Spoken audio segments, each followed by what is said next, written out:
크리스찬의 쉿 콰이어트 타임.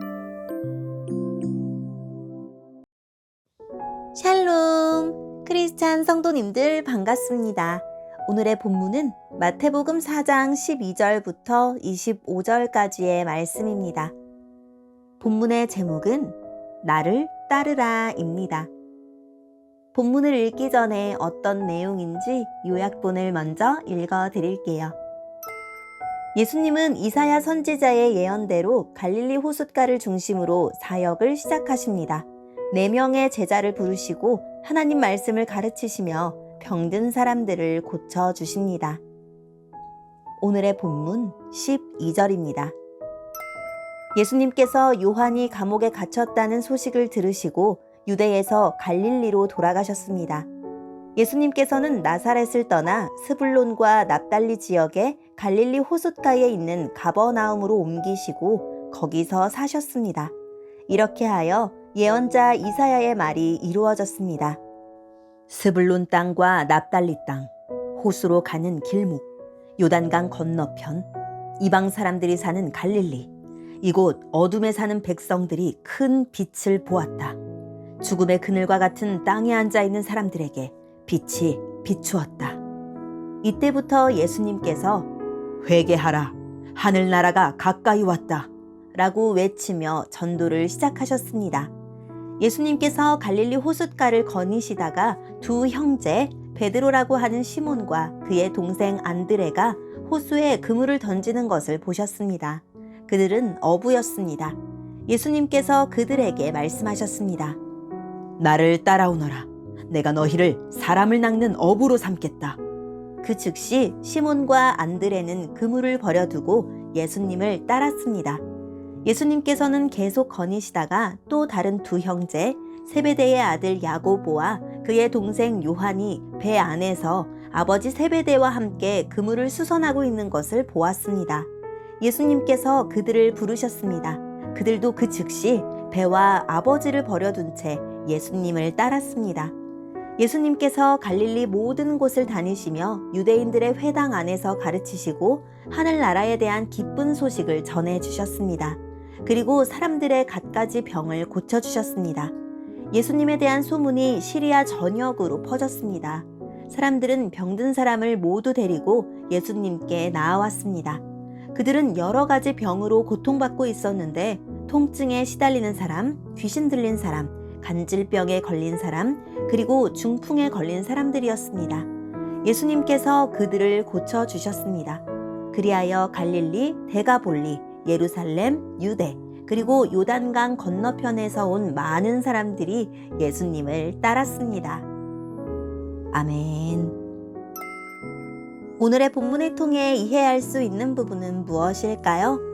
여호수아 때 스불론과 납달리 지파는 갈릴리 호숫가의 서쪽과 북쪽을 감싸는 지역을 받았습니다. 이 땅은 주전 8세기에 아수르에 점령당한 뒤 강제 이주 정책으로 많은 이방인과 함께 살다가 신약시대까지 이어집니다. 갈릴리 지역은 정치, 경제, 종교의 중심지인 예루살렘으로부터 멀리 떨어진 곳이고 그 지역 사람들은 이방인과 살면서 민족의 순수성을 잃은 곳이 되어 수많은 유대인에게 멸시와 천대를 받았습니다. 예수님은 바로 이 어두운 땅에서 큰 빛을 비추는 사역을 시작하십니다. 갈릴리는 호수이지만 바다처럼 깊고 넓습니다. 그래서 어업에 종사하는 어부들이 많이 있었습니다. 예수님은 고기를 건지는 어부들을 사람을 구하는 제자로 부르십니다. 갈릴리에서의 사역은 크게 3가지로 분류됩니다. 회당에서 성경을 가르치시고 복음을 전하시고 많은 환자를 고쳐주십니다. 오늘의 본문을 통해 알 수 있는 우리 예수님은 어떤 분일까요? 세례 요한이 잡혔다는 소식을 들으시고 나사렛을 떠나 가버나움으로 이주하십니다. 요한의 투옥은 중요한 전환점입니다. 구약의 마지막 선지자가 역사의 무대에서 사라지고 메시아의 시대가 왔습니다. 회개의 세례를 베푼 선지자는 사라졌지만 용서와 자유, 빛과 생명의 나라를 여는 왕이 오셨습니다. 은혜의 시대가 시작된 것입니다. 예수님의 첫 사역은 소외된 땅 이방의 갈릴리에서 시작됩니다. 유대가 아닌 이방인의 땅에서 공생애를 시작하셨다는 것은 차별 없고 경계 없는 주님의 구원 의지를 드러냅니다. 이것은 또한 예언의 성취로서 예수님이 상황이 아니라 철저히 하나님의 계획에 따라 움직이고 계심을 보여줍니다. 내가 머물고 떠나는 기준은 무엇입니까? 예수님의 첫 메시지는 요한의 것과 같습니다. 메신저가 달라져도 하나님 나라 복음의 메시지는 변함이 없습니다. 다만 요한이 요구한 회개는 죄의 자백을, 예수님이 요구하신 회개는 인생을 건 버림과 따름을 촉구합니다. 자백은 절반의 회개일 뿐입니다. 예수님의 주되심을 고백하고 따를 때 온전한 회개가 됩니다. 예수님의 첫 사역은 제자를 부르시는 것이었습니다. 부르심은 은혜입니다. 부르심이 은혜였기에 그들의 버림이 가능했고 그 버림이 있었기에 따름이 가능했습니다.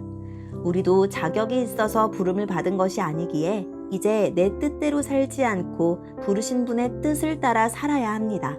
믿고 버리고 따르는 것이 잘 안 될 때 나를 부르신 은혜와 나를 빚어가실 손길을 묵상해 봅시다.